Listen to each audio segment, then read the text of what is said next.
So good morning and welcome everybody to this session entitled What Can You Do to Support Academic Refugees to Enter Academia and the Labor Market. So as you can see also from the title, during this session we will share ideas to support initiatives to integrate refugees in higher education and also the labor market. And my name is Andreina Laera. I'm a PhD student and also a member of MCAA, and I'm the moderator of this session together with Miguel Antonio Lim. And moreover, we are both members of a task force of the policy working group, which is Refugees in Higher Education. And the main goal of this task force is to raise the awareness about around this topic, and we do it through communication, through social media, and we post blogs and also write articles, but also we disseminated a survey the last year to gather data regarding institutional initiatives to support access for displaced academic and students, and also supporting initiatives, also the barriers that displaced academic they face, and also example of best practices. And we presented those data at the Euroscience Open Forum in Toulouse the last year. And moreover, we are an associated partner of a European-funded project, which is Bridge 2 for research in dangers. And moreover, Eleni, who is the coordinator of this project, will share later some ideas how also you can support academics thanks to your skills within the Bridge 2 project. But now let's go into the panel, and I will let Miguel present the structure and also the speakers. Hello. Yeah, so very briefly, so our panel is really the main part of our panel is to show a very interesting documentary movie produced by the World Academy of Sciences. It's a little less than 40 minutes, but so I'll introduce very briefly the speakers today, and then one of our speakers will introduce the documentary film produced by the World Academy of Science. It's produced by a award-winning directress, Nicole Guisa. And then we'll have a Q&A around the film. And this is really, I think, where we can discuss very interesting issues. And then finally, the last 10 minutes of our session, we'll ask Eleni to introduce one of the concrete projects supported by the Commission in which MCAA is a partner. It's a very concrete initiative on this issue. I mean, helping displaced academics into European research and scientific institutions. Yeah, so we also would like to thank World Academy of Sciences for allowing us to share the film with you today, as well as for it to be recorded. If you know of other organizations that would like, after seeing this, that would like to benefit from seeing this film, if you go to their website, which we'll present at the end, they're also happy for this film to be disseminated in other educational or in policy spaces. So our speakers for today, include Eleni, as Andreina mentioned. She's the director of the International Office of Bielefeld University, and she's leading this project called Bridge. Bridges, actually, we're already in the second version, Bridge 2. We have Nuria, Diez, Guardia, who's a policy officer at the Commission, at the European Commission, the Directorate General for Migration and Home Affairs, in particular with integration, right? So we have also a policy perspective. And then finally, Zaid, who will talk to us a little bit about the film. Zaid Alhajjaj is finishing his PhD in industrial biotechnology at Martin Luther University in Halle-Wittenberg. And he has come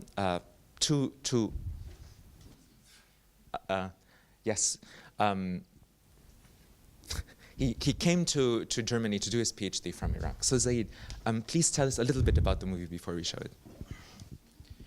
Okay, first of all, I would like the organizers to invite me to be here today to share a short story about the movie. So I would start with a quote from Georg C. Lichtenberg, who is a physicist, a German physicist.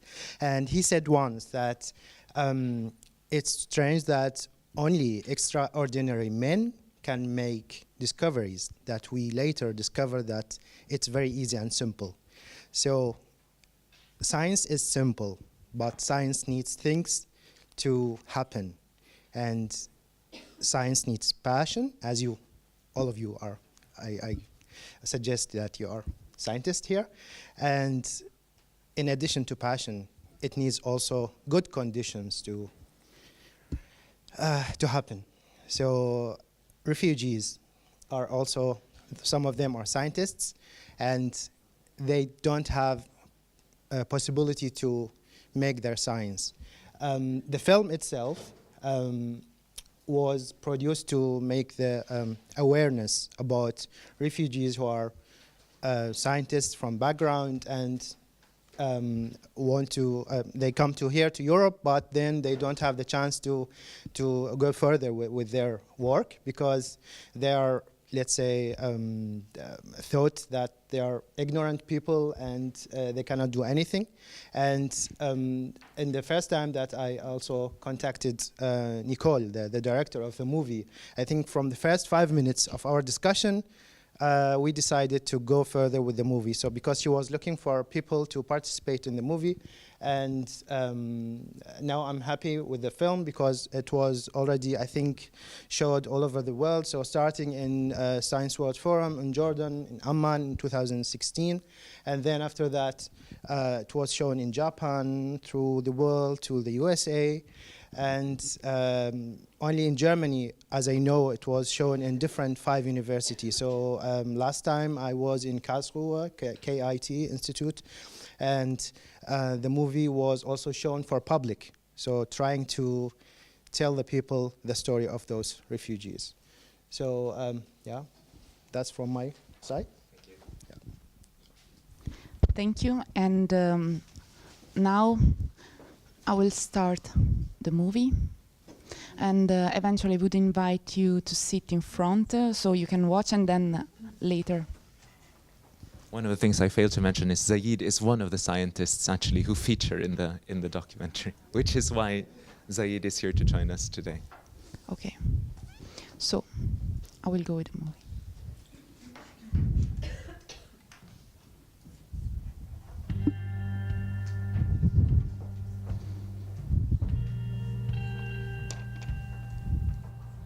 Syria is located there.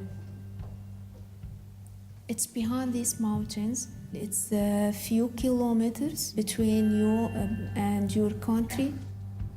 You can't see it, but you feel it.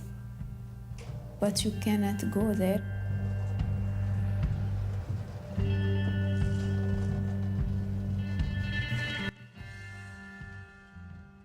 I never went back to Mosul after 2003. I finished my bachelor in Mosul, where the war with ISIS was, and I was very lucky because we were the last group that went out of the city, but then everything collapsed. Most of my friends have left Iraq now. Even those scientists who are still in Iraq now, they plan to leave as soon as possible. There was always assassination of scientists, and actually no one knew what is happening. Every week there is a scientist who is assassinated, and one of my friends was shot down and killed in Mosul.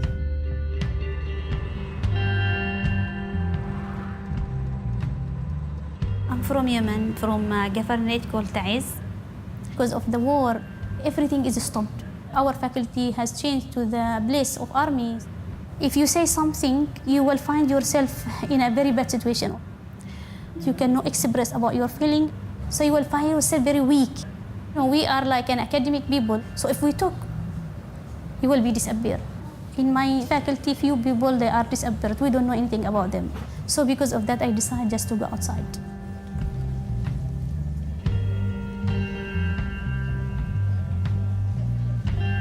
In the area where we lived in Syria, near Damascus, you could easily hear bombings during the night.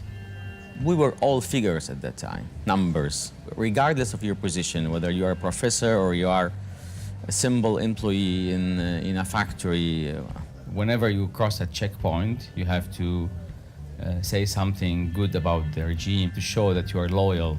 Whenever you are in any context that's public, that you don't trust with whom you're talking, revealing your own opinion was a kind you're risking your life. Anyone who was saying anything that's different from the government media would be arrested, would be tortured. It wasn't always safe anyway, but it's what I'm gonna do here.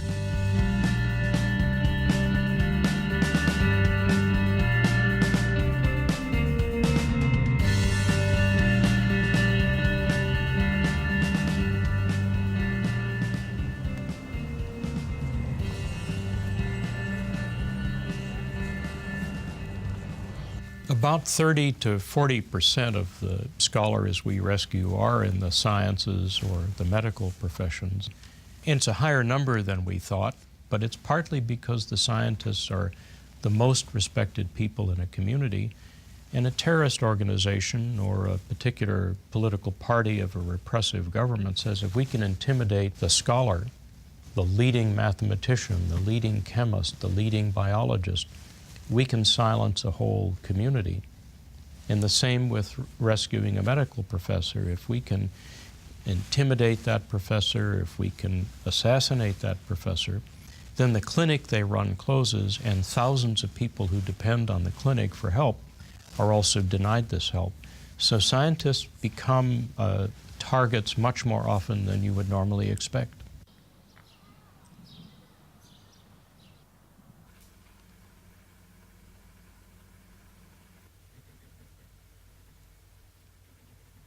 I'm an economist with focus on social studies, gender studies. In Syria, I became well known in my field. Research areas of equity in general and gender equity in particular, it is interpreted as having political or ideological motives, which is very dangerous. If you stand by a government, you will be the objective of the opposition. And if you show the sympathy with the opposition, you will be targeted by other side.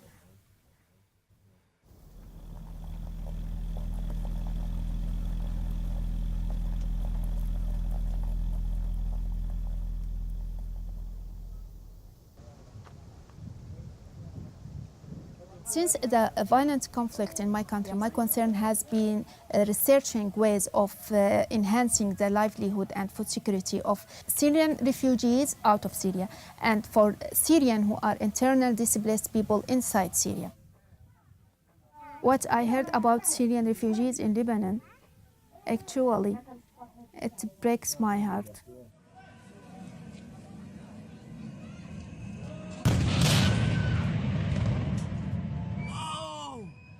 I had a lot of hope. Suddenly, you lost everything in Yemen. Everybody is looking for, carton, for paper, for wood, carrying water. Life is like more than 30 years ago. In the hospital, 220 patients died because no electricity there. A lot of people, they have moved from their house because how to pay the rent. And a lot of people, they sold their things. I stay in house which is near the place where always they, bomb it on it. So like my house is moving.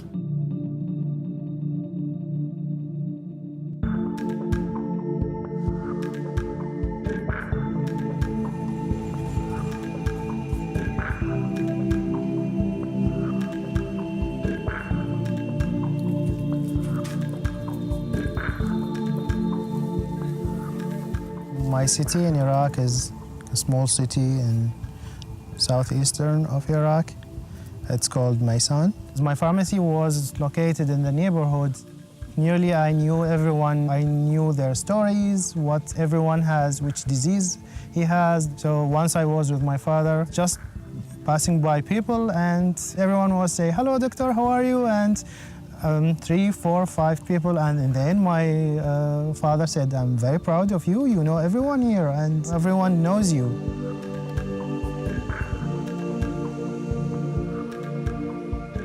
Someone told me that you are persecuted by the government. My family left already. I was still waiting some news in order to start my trip to Turkey. I was notified by the Scholar Rescue Fund that I won. And that was encouraging news, so that there's something waiting for me, that I can continue my career. But it never happened that I thought to leave the country, definitely. After I reached Turkey, I got a reply from Professor Donato Romano, and he sent me immediately that he would be able to host my scholarship.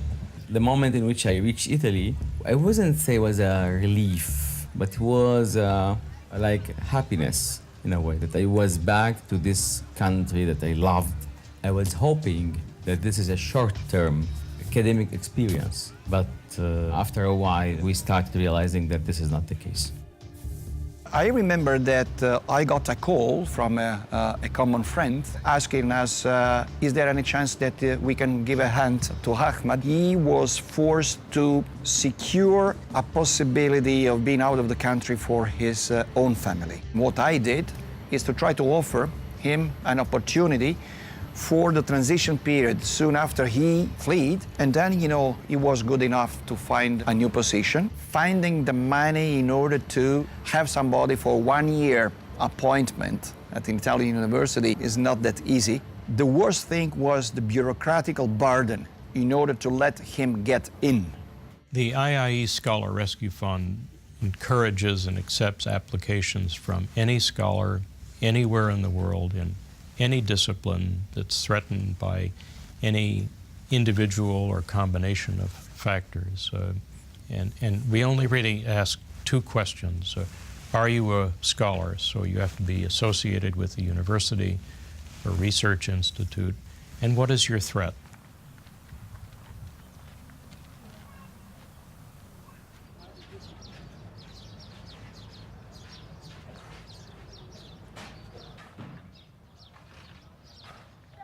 Most of the embassies is closed in Yemen.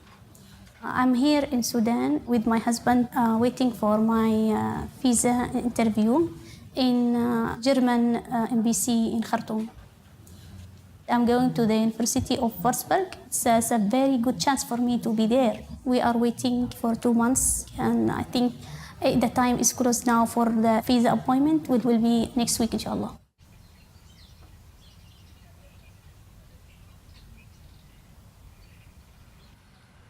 The researchers who are really looking for support and are looking for other places to do research, I'm sure that they think of a safe haven. And of course, the recent development in the US concerning the so-called ban was something which spread a lot of insecurity. And so they look for help in Europe. Also because they know that Germany's research landscape is very well known and has a wonderful quality. So it's also, in terms of research, very attractive for them. The Philipp Schwarz Initiative has the opportunity for universities and research institutions within Germany to invite researchers to Germany, to invite threatened scholars. We are very convinced that there are excellent researchers among the people who cannot do research in their countries anymore and who are threatened. And we know that it is not only a humanitarian issue, it really is a very, very big advantage for German universities and research institutions as well, because we will receive so much knowledge from the researchers coming from abroad, from threatened countries, and we will gain a completely new perspective.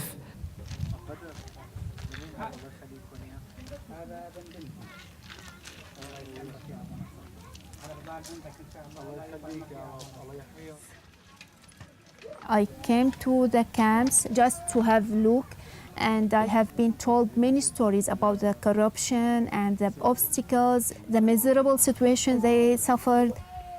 أغلبها كانت موظفة بالحكومة وماشي حالها، واللي موظف بمشفى، واللي يعني العالم عايشة بسوريا أحلى من هون. حتى تلاقي خيمة واحدة بتضم الأخ وأخوه وأخته مقسمين الخيمة أقسام قاعدين فيها، أو مشان إنه ما بيقدر يدفع كمان. And I decided that I should start studying this situation and finding a solution. It's necessary to know everything about these people.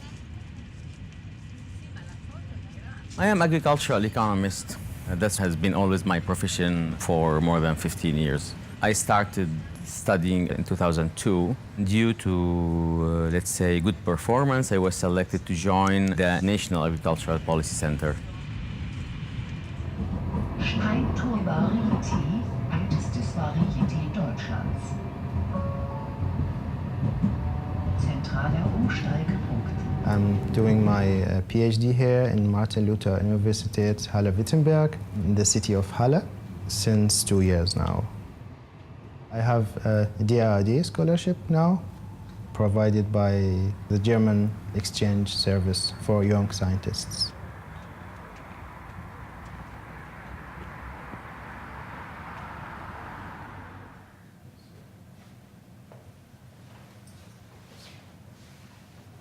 The main aim of the project is to provide easier way of production of therapeutic proteins. So in the future, let's say in the end step, it will provide medicines for very complicated diseases.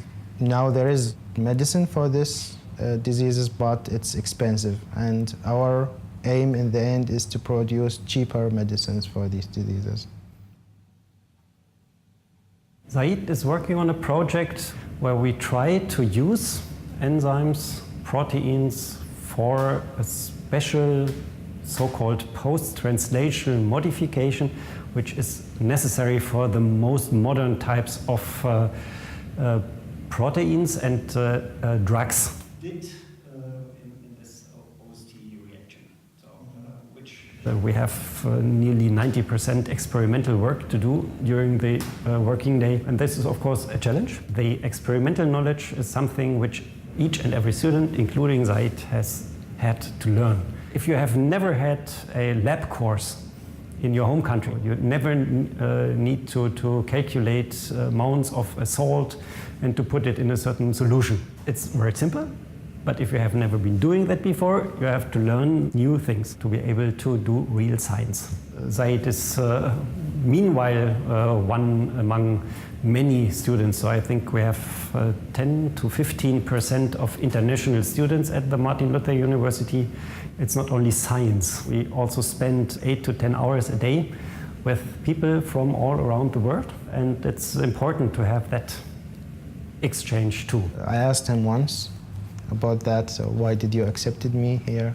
And he said simply because I trusted you, that you will be in the future an independent scientist to work by your own.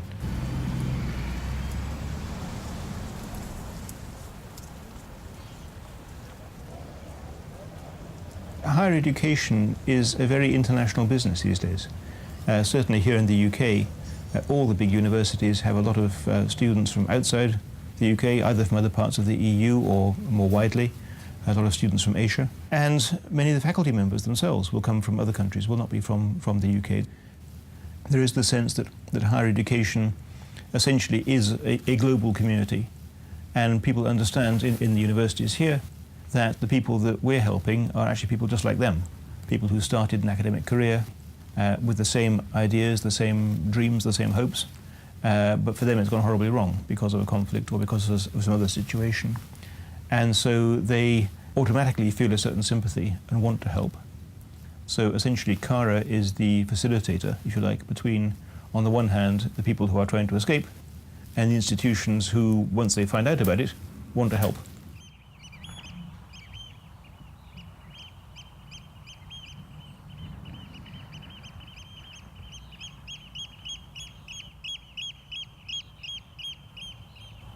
Our membership is huge with the Global Young Academy. I think we have members and alumni from around 90 countries now. We have a lot of people with a lot of skills, and we all talk about diversity.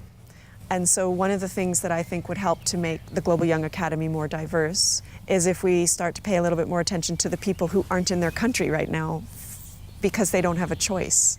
What the Global Young Academy has to offer is a network of scholars from all disciplines, from all around the world, who can still provide these at-risk scholars and refugees with a community that they just don't have at the moment. So we can keep their research alive and we can keep them plugged in.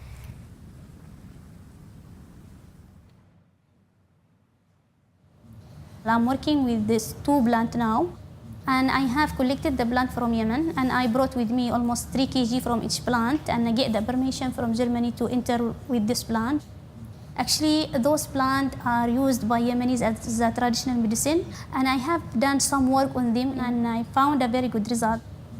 I'm going to follow up the research about Yemeni plants because I really wanted to represent my country by this type of research.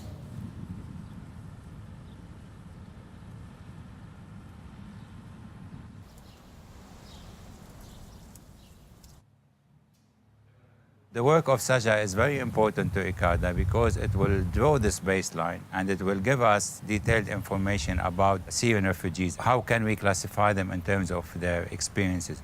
Are they going to go back to Syria? When they go back to Syria, are they going to work in agriculture, for example? So this assessment or survey, which involves a lot of talking and interviewing Syrian refugees at different levels, at different ages, women, children, will give us the background information that will be the basis for any new project.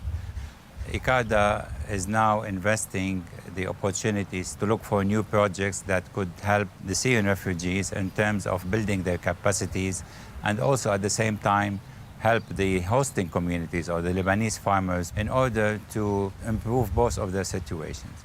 This needs a lot of assessments to understand more about the nature of these refugees, what is their degree of education, what is their background, do they have any experience in agriculture? Because in Lebanon they are allowed to work in agriculture, not in many other professions. Agriculture is a main source of income, and usually women are the dominant labor force, but they don't have enough opportunity to control assets or to participate in decision making. The wage of women here is lower than men.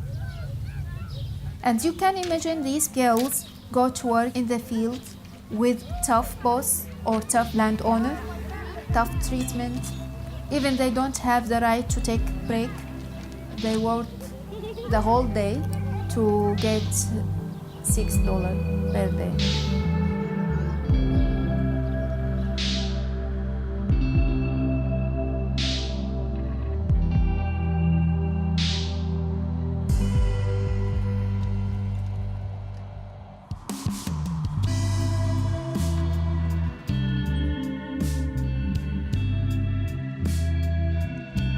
Currently, I'm a consultant at the FAO. I am one of the members of the core group that's responsible of producing the annual flagship publication of the FAO, which is the State of Food and Agriculture. I lead the team that prepares and publishes the State of Food and Agriculture. The first one came out in 1947. It was the first publication that the UN did. This year's research, it's called On Rural Transformation, and so how rural areas are changing and how the food systems in developing countries.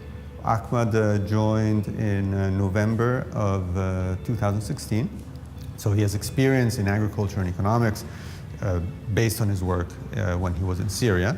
But also, I think more broadly, I mean, coming from the Middle East region, he is someone who understands some of the problems in developing countries. And so he's been a key contributor both to analyzing data, but also in the writing. He's a very good writer.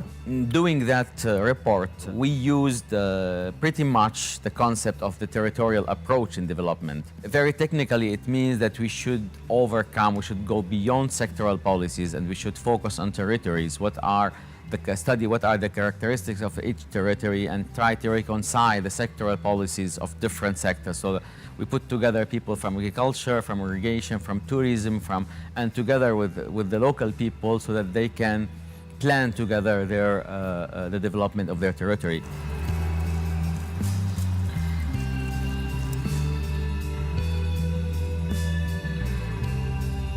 I'm lucky because we are working like a real team.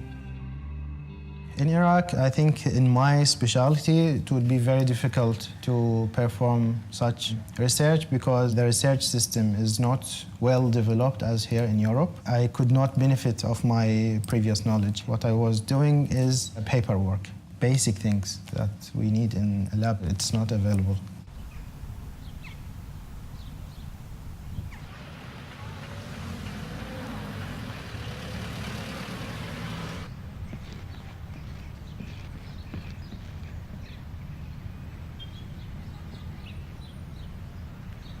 When we set it up here, it was mainly about recognizing that these professionals are in Scotland and that they need a home. And then recognizing that we have some ability to support them and help them. And also recognizing that they probably have significant things to offer Scottish society to help Scotland move forward. There's a risk that the work they were doing stops and the discoveries they were going to make don't happen, right? So it's not just a loss to their country, it's a loss to their discipline and to the progress of our society, because you don't know what you're cutting off, you don't know what that person would have achieved. And you take a pretty big risk by saying, sorry, we're going to stop you here. And so the process is bringing them into this Young Academy family, giving them access to everything that we have access to, and then seeing where they go. But also giving them stability, so they're a member. And we've set them up with buddies, so all of our members can have a buddy in the larger membership so that they can ask questions or they can get advice or they can just have someone to talk to who knows how things work here. The most important need any of us can provide is to give a threatened scholar hope, to give them a sense that somebody cares about their preserving their research, preserving their academy, preserving an experiment they're doing, preserving a course that they're teaching. Hope is maybe the most vital thing that we do. We can't rescue everybody. There aren't funds to rescue everybody. Sometimes people we attempt to rescue can't get out of the country that they're in. But at least we're able to say a group all around the world cares about you, cares about your needs, and also cares about your family, and provide not only the financial resources, but the sense of community so that somebody can get back into doing the work that they do, which they believe saves lives, which they believe advances knowledge.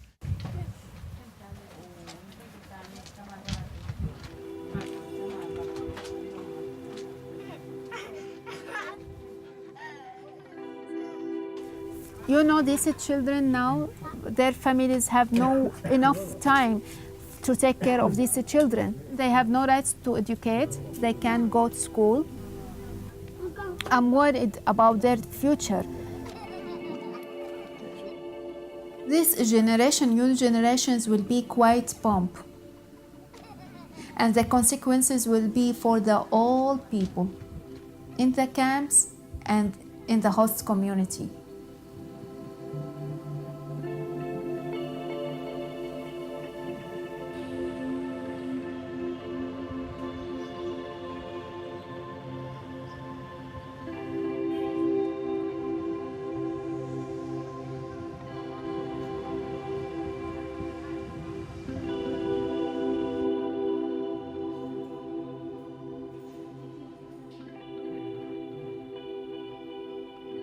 "20 years ago, I was teaching at the master's degree level, and I have an excellent student. I wanted to help her to find a scholarship to go abroad to pursue doctoral studies. She wasn't able to do it since she is a Palestinian refugee. I did a lot of effort and I didn't succeed.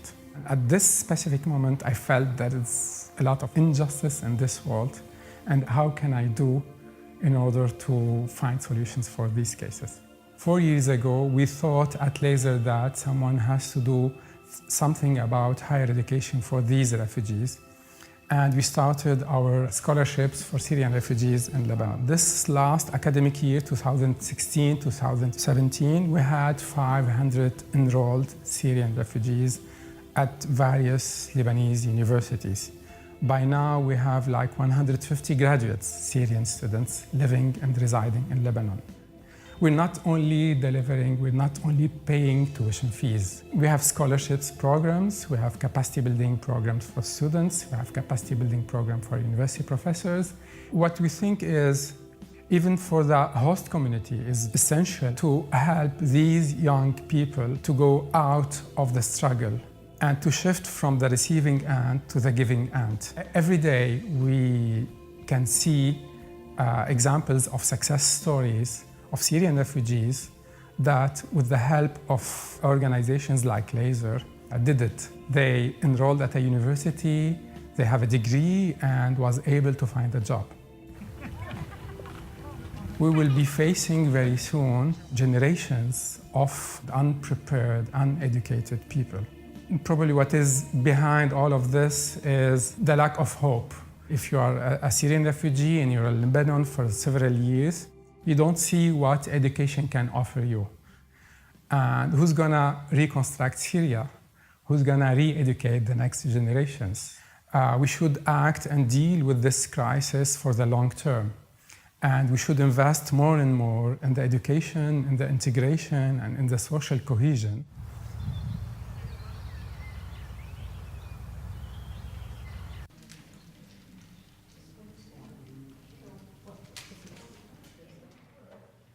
I'm a historian of migration and religion.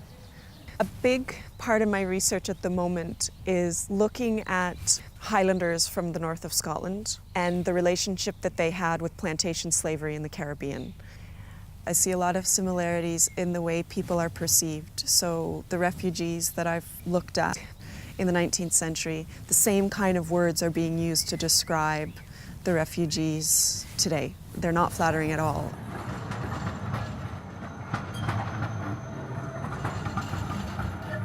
To live in the scientific society, which is very different from the community outside.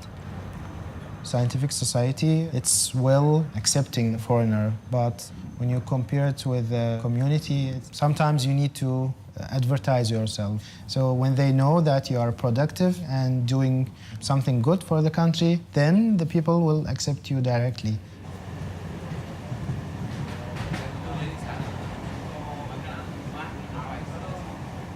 I belong to the Syrian community in Florence. There's also the wider Syrian network in Rome.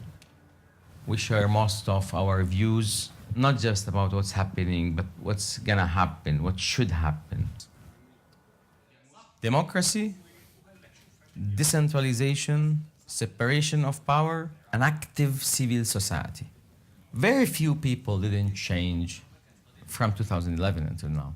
You can't anymore easily convince a Syrian of anything, which is, I think, the first step of developing a critical mind.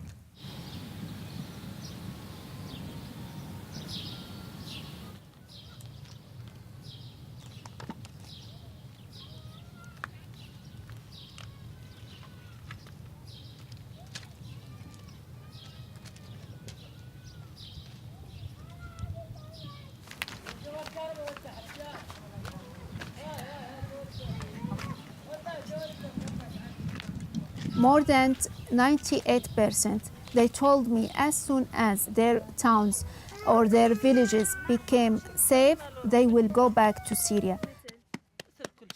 I hope my report will help all related organizations or agencies just to find the information or the data they want to design effective development programs.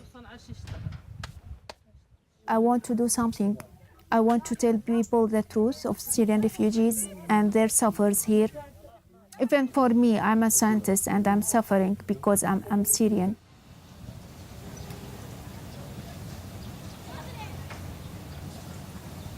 I'm lucky to get Germany because they have advanced research and they are working in the herbal product, herbal plant and ingredient of the food. If the situation in Yemen is stable after 2 years, of course I'd like to go back between my partner and my family and my student and my life there.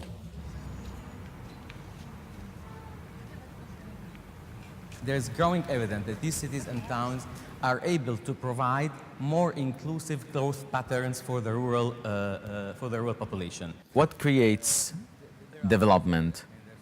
It's acknowledged that technological change has an important role in development. Technology means knowledge.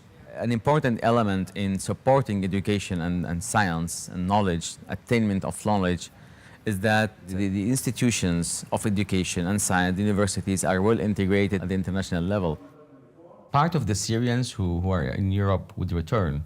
They will bring with them a wealth of ideas and cultures and connections that should be, must be mobilized in a way or another.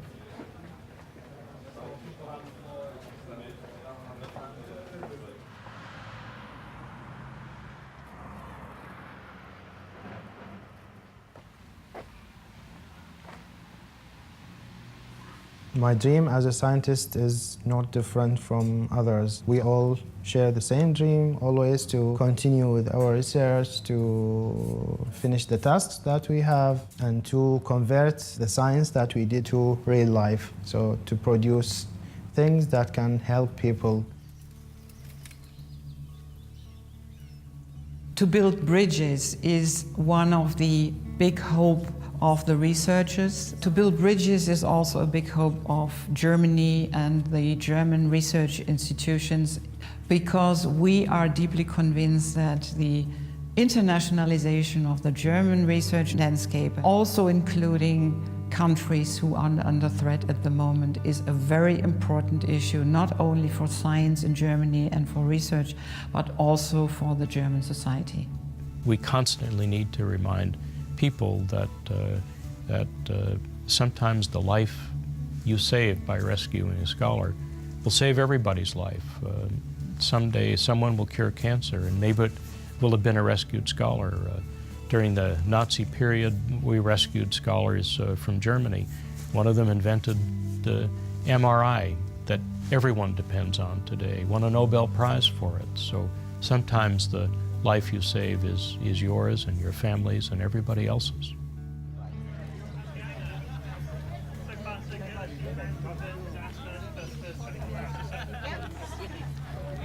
Integration is probably the biggest challenge that the at-risk academic or refugee community faces.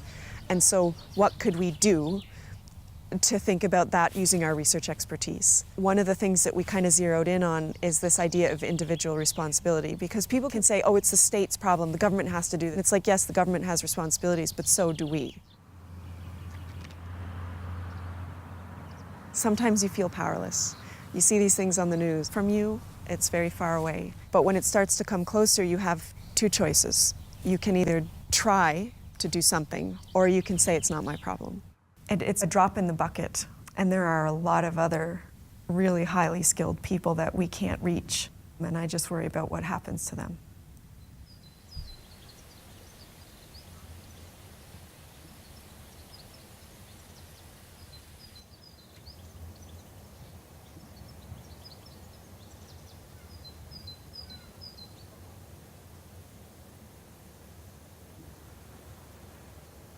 I can't describe the pressure that I live now, because I don't know, I have no idea about tomorrow. At any time, maybe I'll be forced to leave Lebanon, and I have no other options. I'm trying to contact organizations, institutions. The priority is to find a safe, secure place we can survive and continue our work. Now I feel the refugees, we are suffering from the same thing.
You can join the roundtable discussion.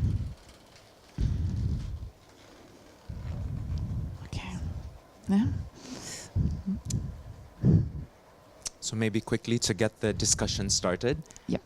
If I can ask the people on the panel, maybe starting with Zaid, and give them an opportunity to speak to the film, and maybe you can tell, I'm sure you've seen the film several times, but maybe you can tell us a bit more what you think is one of the central messages of the documentary, and I'll ask the same question of Nuria and of Eleni, and then Andreina has one question, then we can open it to the floor.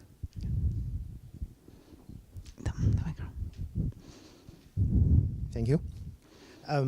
Yeah, just to start to summarize the fate of the people who were appearing in the movie, because to give the happy end for the story. And Saja, the lady, was in Lebanon. Now she is in United Kingdom doing research.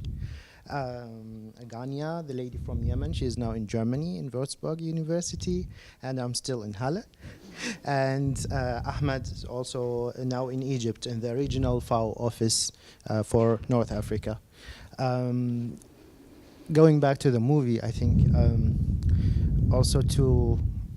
I want also to thank the people who did the movie, because they did a good job in my eyes, and it's not easy. So for me, my part maybe was, let's say, 6 minutes, and this was 1 week of shooting.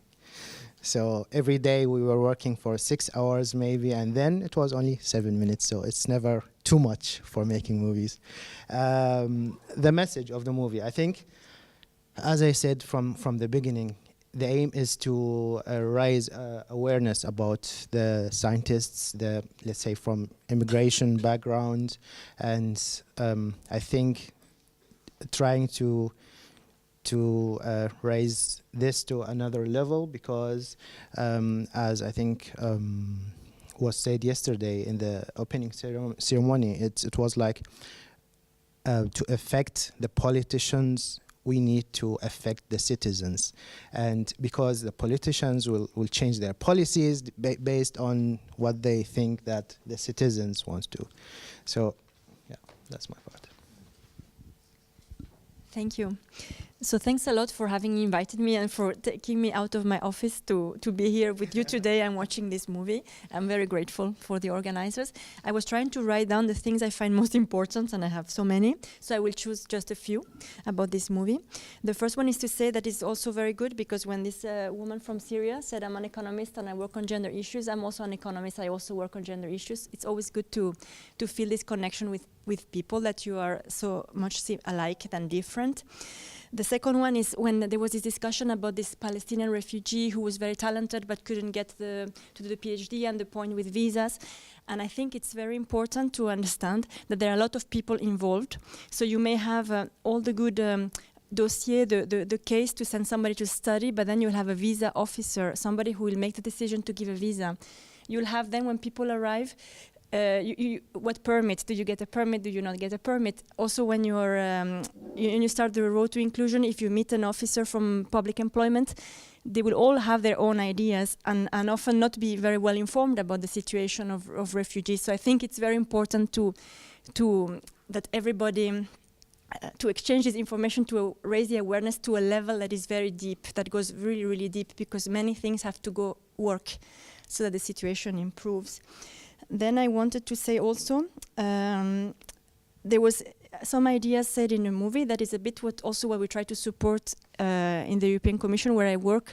For example, the bodies, so to have mentors. So a lot of things have to also the fact that it's not only for the government, it's also us. I think it's for the government, it's for the institutions, and it's for us, it's for everybody to work together.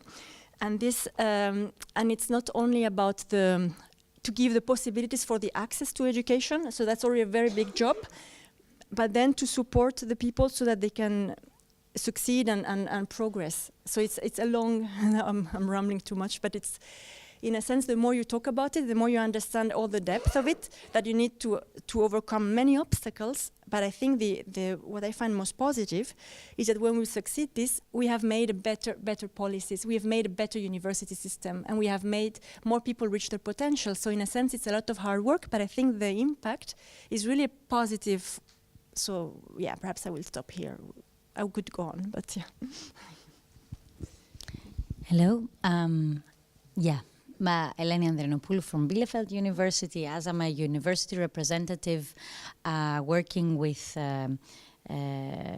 researchers in danger, refugee researchers now for 3 years or something, or more than 3 years, and I saw the movie for the second time today.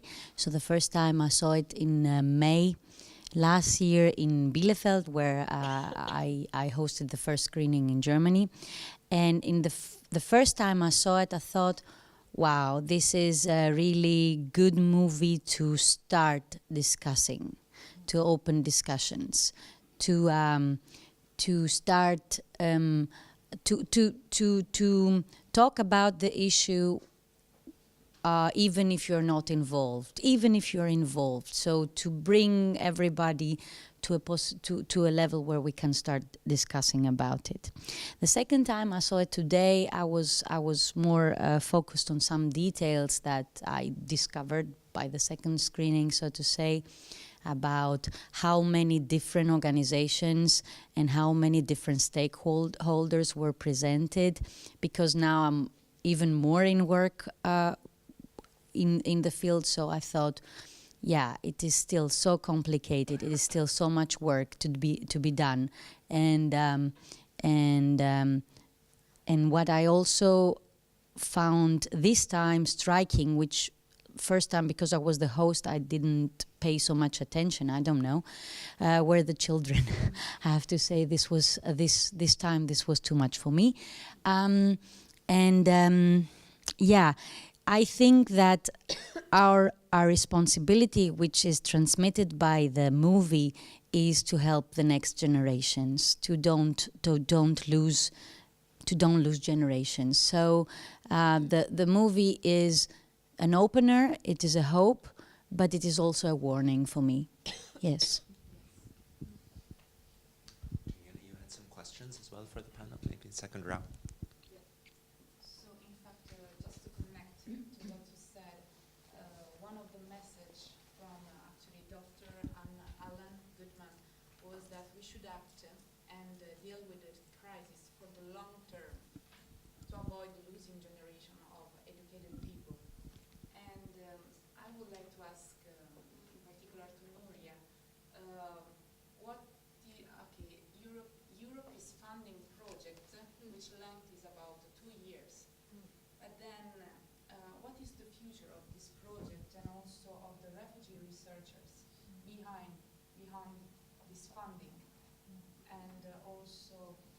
How to guarantee a continuous integration, not only at European level, but also in cities.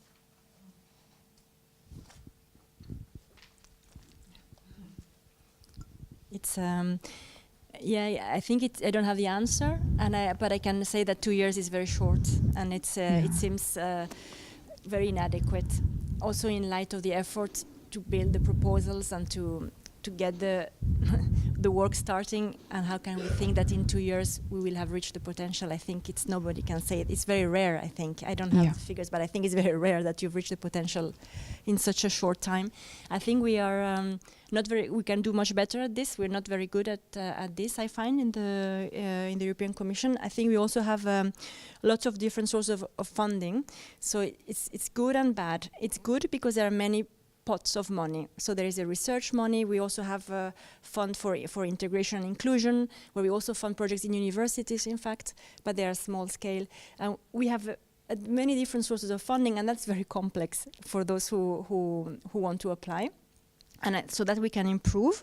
And we actually now, we've made a proposal to restructure the funding for the next period. And since the beginning, we were saying we have to make it simpler, Well, it's going to be a bit simpler, but I'm afraid it's going to remain complicated because it's not so easy to make it simple, and that is really now it's negotiated with the countries, so we will see what will happen with the final agreement.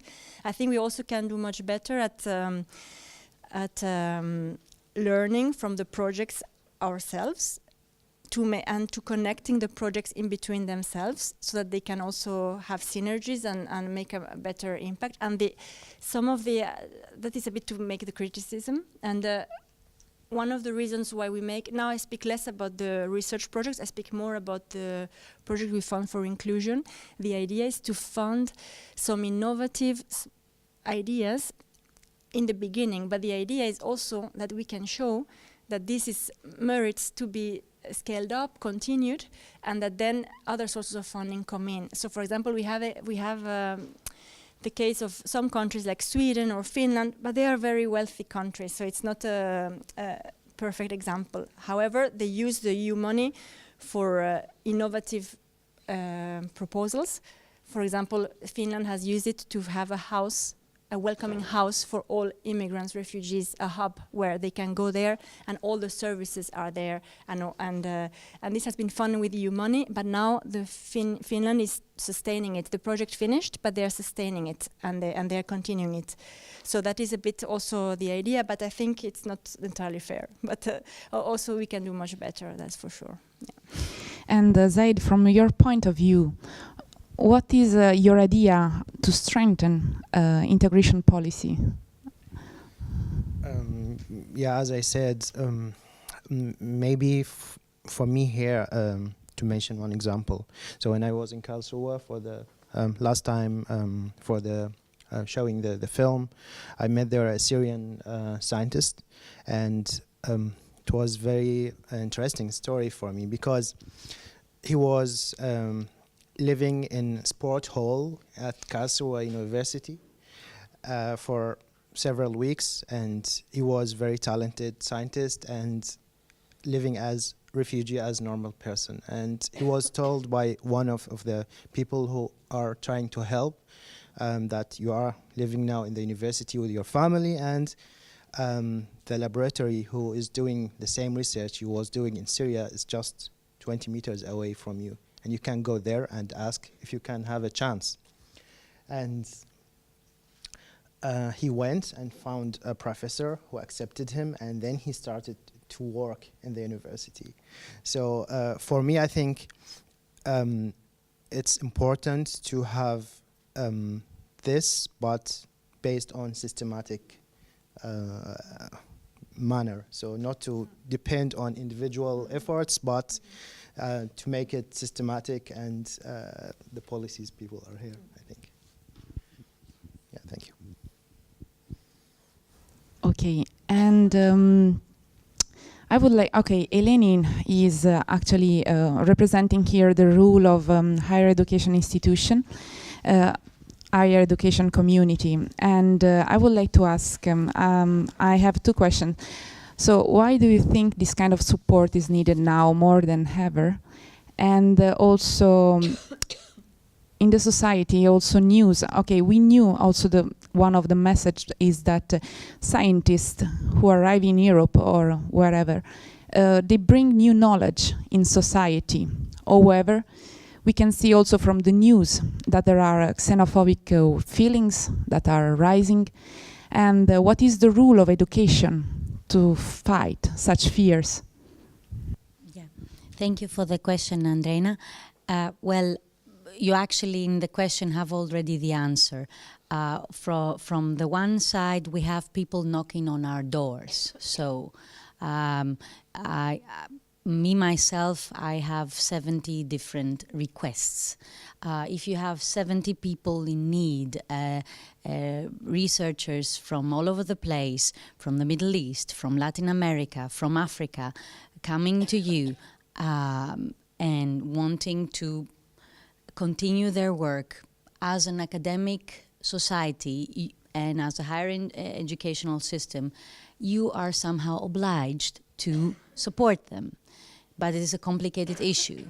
as a higher educational education institute, also you are obliged to work for society. So you have to find the answers to xenophobia. You have to find the answers to right-wing populism all over the world. And the answer is the higher educational system itself. It is research itself. It is the education itself. So the more inclusive and diverse you have managed to build and construct and protect your institution, the better you can provide solutions for your society or for your societies, yeah, if we want to talk like this.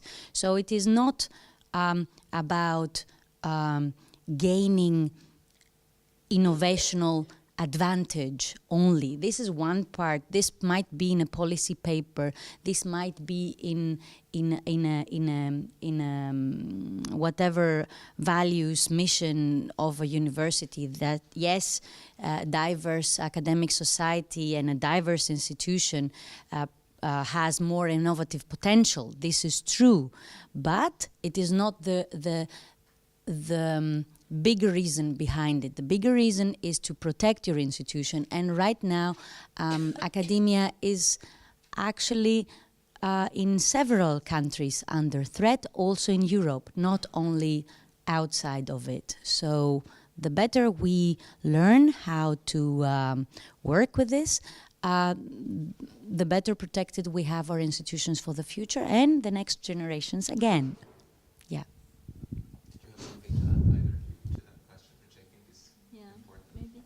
So something that comes to mind is one of the ways by which we do policies at the Commission level, because we don't have competence. It's national countries who have the competence about education and research, but we do a lot of work, and one of the instruments is this funding projects. And there are some projects that work, and you will say more about yours because it's not one that I'm so familiar with, but I'm more familiar with others like In Here and Greet, for example. They bring together different partners, different universities in different member states, and they do all sorts of collaboration over a short space of time, like 2 years or 3 years maximum. But in this time, it brings the people together. They organize webinars, they exchange information, they meet in different places. And I think everything that brings people together is a part of the answer against populism and xenophobia. There was also Eurobarometer, which is a survey. You just ask people, what do you think about? So we ask people, what do they think about integration? And integration, we have this word, is more inclusion of migrants. And then basically in the countries where people had more an acquaintance refugee or a migrant or a neighbor or a colleague, or they met them in the neighborhood, they were most positive about integration. And those who knew fewer, they were more negative about it. So, and also even those who were not so positive, they all thought that we should do more to support integration. So at least there was an agreement to support inclusion. But I think bringing people together and making feel that we are so similar, I think that's part of the answer, but maybe I'm naive, I don't know. Okay, for me, I think I already said your idea in the movie, because from my experience in Germany, for let's say 2 years, for me, to my neighbors, it was just hello or good morning, and that's it. And once I explained to one of the neighbors that I'm a scientist working at the university, and I think he changed his idea, but this is a refugee person. They started to be, let's say, more nice, and we had like meetings and dinners together, and I think that, and at that time I just realized that we need to advertise ourselves, so to tell the stories and to be more talkative with people. Yeah. Yes. If you don't mind also being in video, you can also come up closer. Hi. So no, I'll try to facilitate. Okay, sorry. Yeah. Thank you for sharing, and especially for the movie. I am not a scientist. I'm actually here because I work in, I'm doing a master's in security, intelligence, and strategic studies, where we do counterterrorism. So this actually was something very important for me to watch, because everything is interlinked, and people don't understand that it's not isolated to one discipline.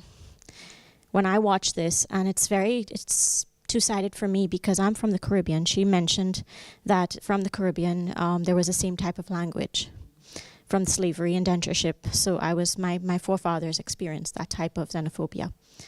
And then it was also that last year I worked with UNHCR before I started my Erasmus program, where I worked with Venezuelan refugees and writing out their scripts. I was a protection advocate. So writing out their scripts and basically talking to them and the traumas that they had gone through, and expecting, and they were just writing their background of education. I was amazed because they were more educated than people in my country. But instead, they were painting houses. And our government does not allow, the government of Trinidad and Tobago does not allow for refugees to have any rights. They are being persecuted practically. The women are ended up in prostitution, drugs, because they're not able to feed their families. So I feel this on so many levels, and I did feel that concept of the children. What's going to continuously happen with the children? We're looking at the scholars, we're looking at the persons who are going to be educated, but the mass migration, the mass majority, what's happening to them? And I feel very pressured in my field to make this stop. We need a solution, because in intelligence, I did a project last week where we had to do ISIS, Syria, and policy making. And basically it's trying to figure out a solution to get to the problem, and how do we do it on a policy level to make it effective. And then we just know that they say that they're degrading, but they've gone underground. But that does not mean degradation. It just means a different problem to be solved. So that's cybersecurity. And I just want to say that this is such a complex topic, but it definitely is a film that I would love to show to my cohort and to my entire Erasmus program, because I think what they need to see that is a different angle of what we're doing. Because we get lots of refugees videos and movies, but I don't think we've actually focused on science and exile. I mean, that sounds so off the topic, right? But when you actually watch the movie, it gives you a lot more feeling to understand how much we can impact an entire field that can help an entire world. So thank you for sharing. We'll collect a couple of comments maybe and questions, and then we'll get the panel to respond also because of time. Would you like to say something? Yes. Thank you very much. I am happy that Saja and Ahmad and the other people have succeeded, but my question is, how many people from scientist community can integrate in the new community? Let me say, if the government most of the time speak about the negative side of the refugee, how we can explain for these people, for the scientists, how we can explain for these people to go to the university, to accept. If I sent my CV to the university, they say you have to publish in international journals. Yeah, but I am for 5 years, 6 years don't work. How I can publish? How I can find the first step in my work? There isn't any program for these people. Yeah, I am. That is important, the next generation. but also this generation, also we have to take care about them. We have to find program for them. I will speak about Austria. We are Austria. We about 100 scientists, new scientists come from refugee. I think there isn't anyone succeed to go in the, just if you succeed to take training course for 3 months, that will be wonderful. That not be enough. I hope that a big program for this group of people to make them integrate in the scientist. Thank you. I'd like to answer that question if I could, because when in my previous job in Germany, that my institute director in 2014 mentioned the refugee crisis and that and was very open to accommodating refugees within our institute. That as I think there was about 3 or 4 refugees were hosted in our institute for placements as part of their integration programs for learning German at the job center and so on. I supervised 2 of them, and I think that some of the institutions, particularly the international offices, have been working on this program since 2014, 2015, finding ways to integrate students, to integrate researchers within their institutions. It's not easy, but there are very many people like Eleni, at least in Germany, but I also know in most other countries through this Your Access network, which is set up by the European Union to look after people like us. So it's the same, so that when we go to different countries, we go to the international office to help us find somewhere to live, to help, all of the problems we have with mobility. That's the same service that's available for refugee researchers. And I know that in some countries at the political level, there is a problem, and maybe kind of in the media to some extent, but I think in the systems that the international offices and the universities are very open. Where its problem is funding. And funding is a different problem, but there is, from the Marie Skłodowska-Curie actions, there is a career restart program, which is to encourage diversity and inclusion within the Marie Curie program. And I know that Jana here is a career restart fellow, and that there are programs, but the problems that refugee researchers have are the same problems that we have. That we have funding for 2 years, 3 years, what happens afterwards? And so I think this is really very important that our community reaches out to refugee researchers, and kind of because we have very many shared experiences. We have time for maybe one last comment, and then we'll go to the panel, and then we'll finish with Eleni's presentation of her European project. Well, it's not actually a question. First of all, I would like to say thank you for sharing. I'm very emotional, I'm sorry. I mean, I lost all my words, as I guess everyone here. So I just wanted to tell you that I'm a board member of Gender Equality, Diversity and Science working group, and a member of UK chapter. And we're organizing a workshop in Newcastle University. So it will be in the end of March, 26th of March. And it's related to mobility and diversity in research environment. And we will have a keynote speaker. It's Dr. Brian Cahill, who just spoke now, and he will present this film again, and we again will raise this question, try to discuss all positive things, negative things related to mobility and diversity. So I just wanted to tell you, maybe it's you'll be interested in to attend. You're just very welcome, or spread the information. So maybe some colleagues in the UK. So because really I've never seen it, I've just heard about it, but it's really our problem we're scientists and we should take responsibility. So and we have to help. So we can't say it's not our problem. Absolutely agree. So just thank you very much. So. Can I ask you to respond to some of those points that were raised? For me, first of all, I want to ask to thank Lydia for the comment. It's also for me, it's moving and emotional. Thank you so much for the question.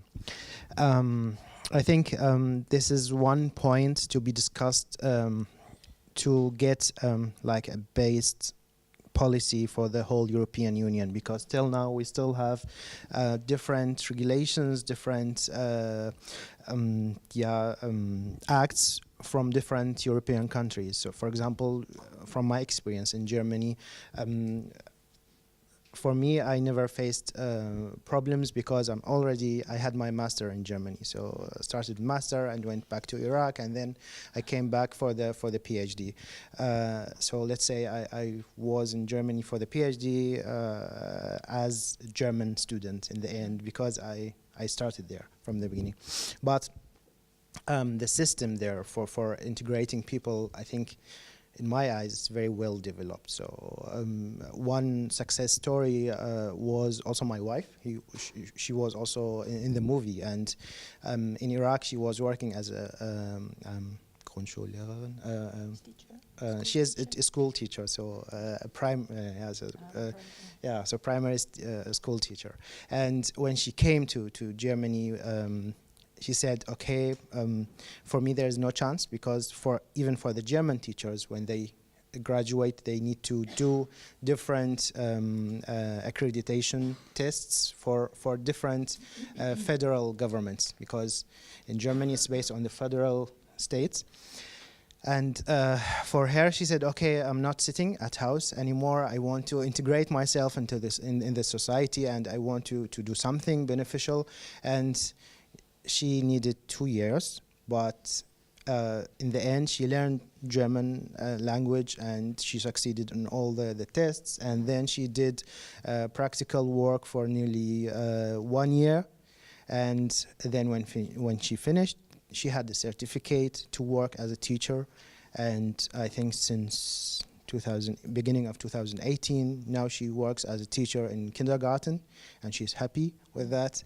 So I think in Germany, this is, let's say, there's even institutions who will help people to integrate, to do the accreditation of their certificates, to sometimes even to pay for the translation of the documents, or to do, for example, transportation, language courses, and everything. So I think one of the solutions in my ideas is to have a united, let's say, a policy for the whole countries in European Union. So to just to keep those differences between different countries away. Yeah. Thank you. Thank you.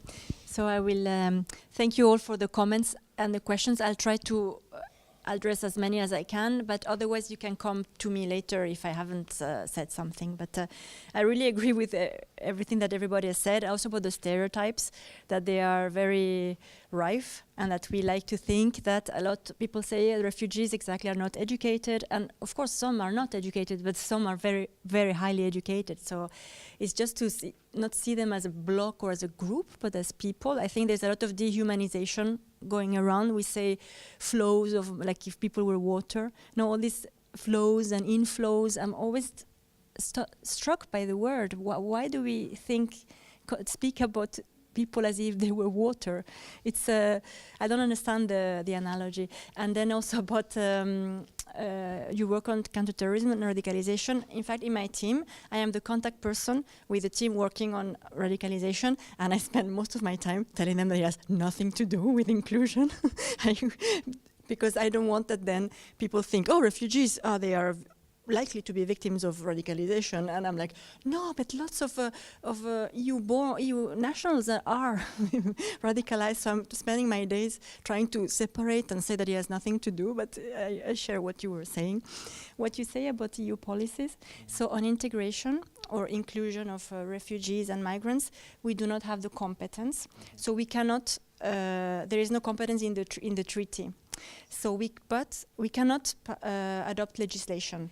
But we can incentivize and support the member states. So we try to, and actually you can do a lot with incentivizing and supporting up to a point.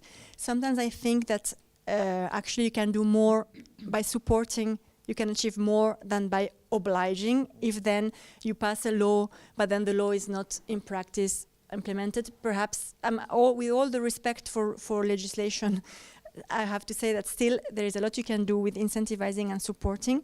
So we have, for example, one of the things we do, we work with a network of the responsible authorities for integration in all the member states. So there are ministries of interior or inclusion, and we meet them, and we exchange the good practices, and we do study visits. For example, we invite them to go to Norway, and we went with a group of 10 member states to see how Norway does it. How do they recognize the qualifications of refugees, even when there is no documentation? How do they do it? But it's basically about inspiring and presenting them good solutions, and then we have funding available to support them further. Like we have mutual exchange programs. Countries can say, I'd like to improve this, and then we can pair them with a country who's doing well. And for example, Germany is one of the countries that is doing better in all things relative about integrating refugees in higher education, also because there were more going to Germany. So it's to a certain extent it's natural but I think Austria could get inspired with what Germany is doing in terms of access, of facilitating the access of how to look at the qualifications at the CVs. And they also have lots of temporary programs, what you were saying, that you can go for 3 months or for a short period, and you can get into, because it's very hard to, of course, if you come from a different context, to suddenly get in a different education system, especially if there's been an interruption. And but they also have online, this Kiron in Berlin, they provide online courses. So even when you're just an asylum seeker with no status, you can participate, you can start learning, they support you, and that can pave the way for entering. So I think there is a lot of barriers, a lot of obstacles, also financial, all sorts of obstacles to access. But I think it's a lot of work to do. I'll pass you. Yeah. Yeah, thank you for the comments and the questions. 2 things. Research shows that the best to be integrated groups, subgroups, so to say, of refugees are children, minors, and well-educated people. So actually, these 2 target groups, let's say it in Brussels speaking, are the most easy to integrate. Well, what means the most easy to integrate? This doesn't mean that interpersonal relations can be a system. This is not working like this in academia. This is why I will show also the 2 projects. It is quite complicated to be integrated as a researcher in a foreign system with a lot of disadvantage along your way. And actually, yeah, it is. There are many country specifics from country to country. I have studied 2 countries very well, which are very, very different, which is Greece and Germany. They have totally different barriers to the access in higher education for foreigners in general and for refugees in specific. So what works here cannot be just imported somewhere else. This is also a very big barrier. Our answer, which I'm going to show also in the project, is the interpersonal relationship, support, and a lot of work. Actually, the funding is one thing. Many people talk about the funding. The funding is one thing, but actually the work that we do in universities is not the funding. The funding is just a part of it. So, and talking about projects and 2 years projects and so on, actually what we need is support for structural support. We don't need project support, I have to say it. I'm a project coordinator of 2 Horizon 2020 projects. I do very well, great work. I help a lot of people, support a lot of people, but this is not what I really need to extract the full potential out of my work personally and of my co-workers and of everybody else. This is something that everybody knows and everybody nods, but it doesn't change, so I'm just saying it again. The last thing I wanted to say about all these comments and questions, the shared experiences. We are all people and we are all academics here in this room, I suppose, so we have some shared experiences. This is true, but we also have some experiences that we don't share. And forced migration is something that not everybody shares, so we do have to also pay attention on this specific. Otherwise, we're losing the message, so to say, of the story here. And what else? I think this was it. Okay. Eleni, I would like to invite you now to present your project and also ask the audience to wait 10 more minutes, so also you can identify how you can support actually, and thanks to your skills. So I will leave the floor. Eleni, yeah, I guess, unless if you prefer to have this. It's okay, it's okay. Oh, yeah. I just need another hand for this one. Okay, thank you. Perhaps you could just raise hand if you have contact with refugee researchers yourself or researchers at risk yourself, so that I know more or less who you are. Some, okay. Most of you don't have any contact, so you are here out of sheer interest to the subject. Okay, great. Okay, so part of the answer that I would like to give are these 2 projects that I'm coordinating, and the Marie Curie Alumni Association, the Task for Refugees. So Miguel, Andreina, Pinar, and Brian are working with us also. There are 2 projects, but I will try to be brief. So you know some basics about the European Research Area, of course, I suppose, and some basics about the Euraccess Network. The Euraccess Network is actually the network of the European Commission to support mobility in the European Research Area. There are 500 research organizations in 40 countries in this network, and embedded in this network, we designed these 2 projects.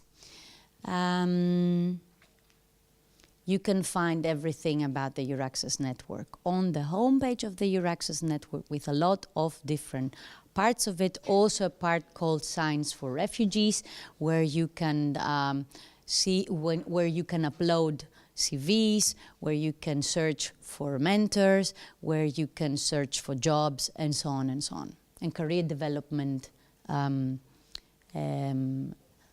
opportunities.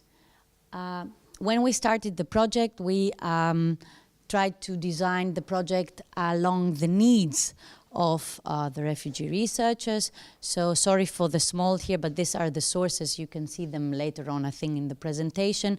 We have the highest number of first-time asylum applicants in the second quarter of 2018 registered in Germany, and France and Greece. So these 2 countries are for us important, as they have a lot of first-time applicants.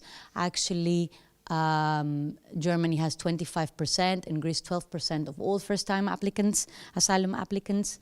There are also other countries involved in these 2 projects that are actually very beneficial, because they have the highest chance for refugees to find employment, like Sweden and Switzerland. And we wanted to cover a bit the journey, so the Balkan route, We have Bulgaria, Serbia, and Austria working with us. The OED is here, our partner.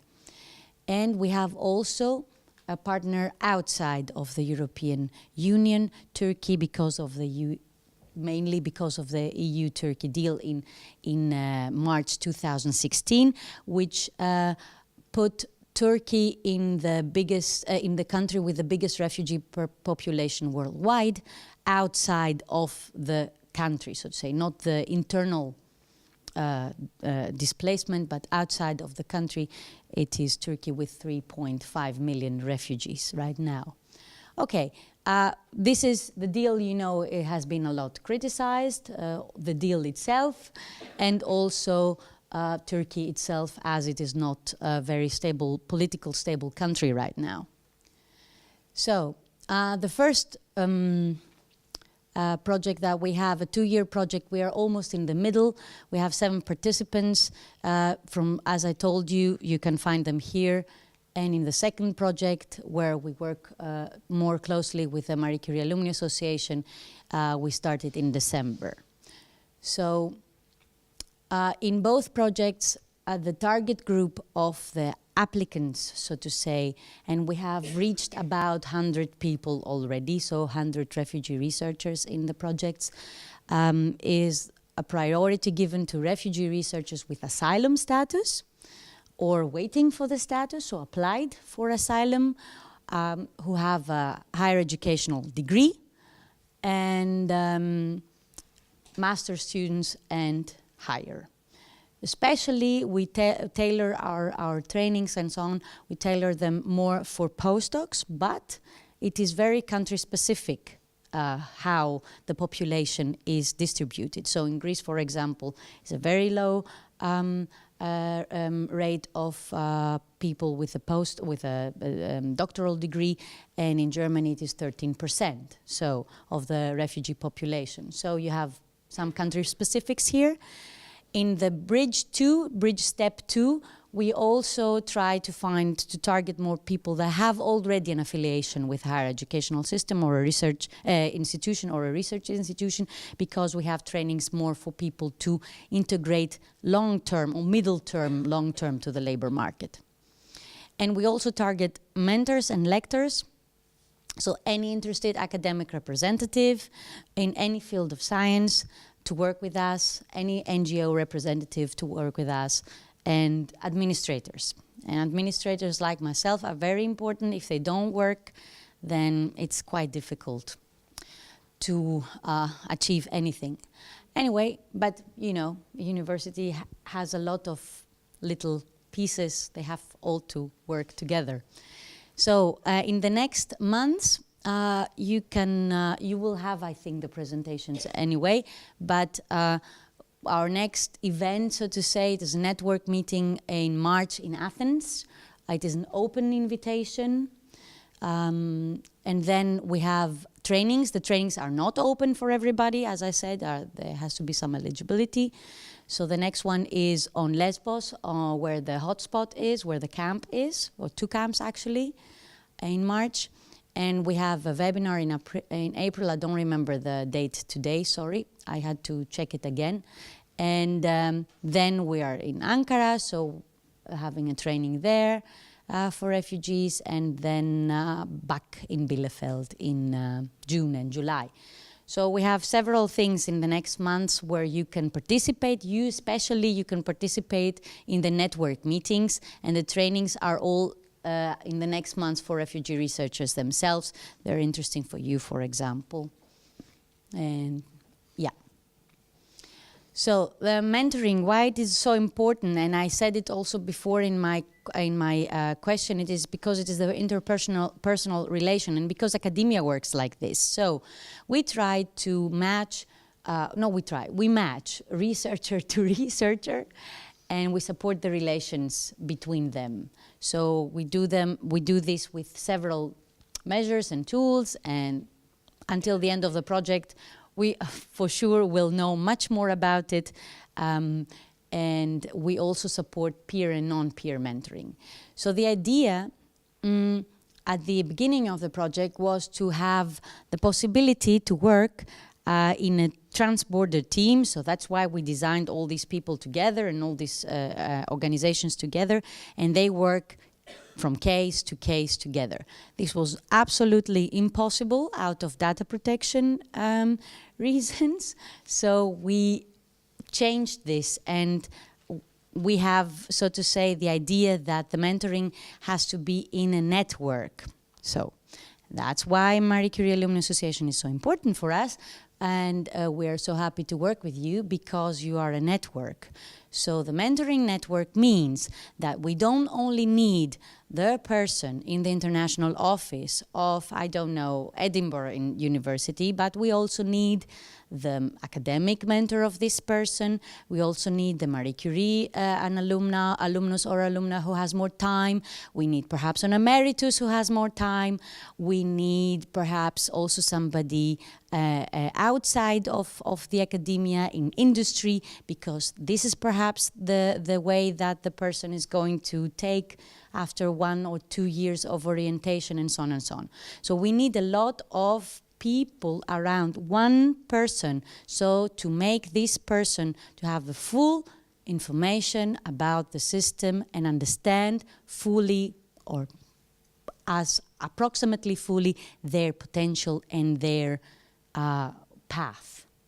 The older the person is, of course, the more information you need, because they have to adjust more. The younger the person is, or the lower in the academic career, it is easier to enter, actually. If you have a degree that is acknowledged and so on, it's easier to access. Okay. Okay, we do also some other things that I would like to, only few of them. You can find a Europe-wide experts directory on the homepage. This is quite important because yeah, it is a resource for everybody. It is open, it is public. If you find mistakes, if you have information to share, and so on and so on, contact us and we can upload it here. We will have soon an internship program, a dual career case study, and we're going to launch peer networks, so discipline-focused networks for the refugee researchers themselves. Yes. There are also trainings for academic mentors. Oh, sorry. Academic mentors, I didn't say them because they are not in the next 4, 5, 6 months.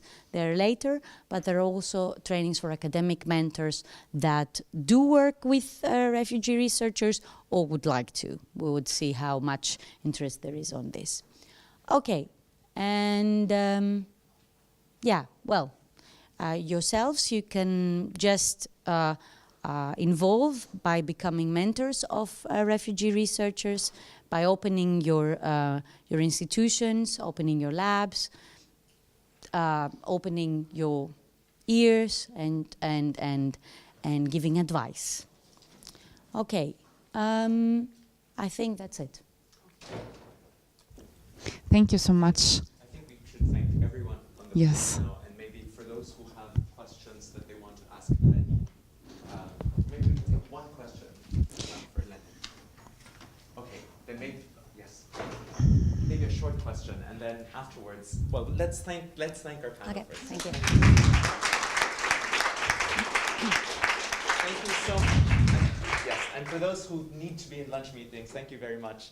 And yes, you had a question. Yeah, it's not really a question, but you may want to also collaborate with Erasmus Mundus Association, which is which is a pool of former Erasmus Mundus beneficiaries, both masters and PhD, and but mostly masters for those from the master level.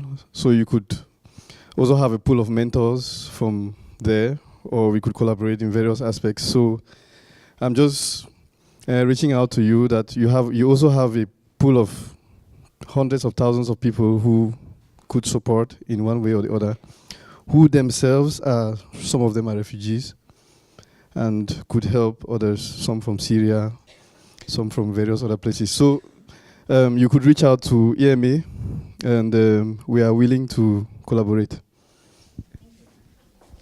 Okay.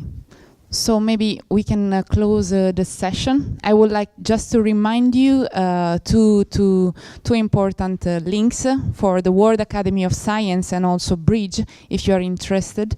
And I would like to thank again all the speakers for being here and sharing such such initiatives and also ideas, and also for you for being here. And we really hope you would like to collaborate in mentoring and supporting refugees in higher education. And thank you to everybody, and yes, see you the next time, hopefully in Zagreb for the next session.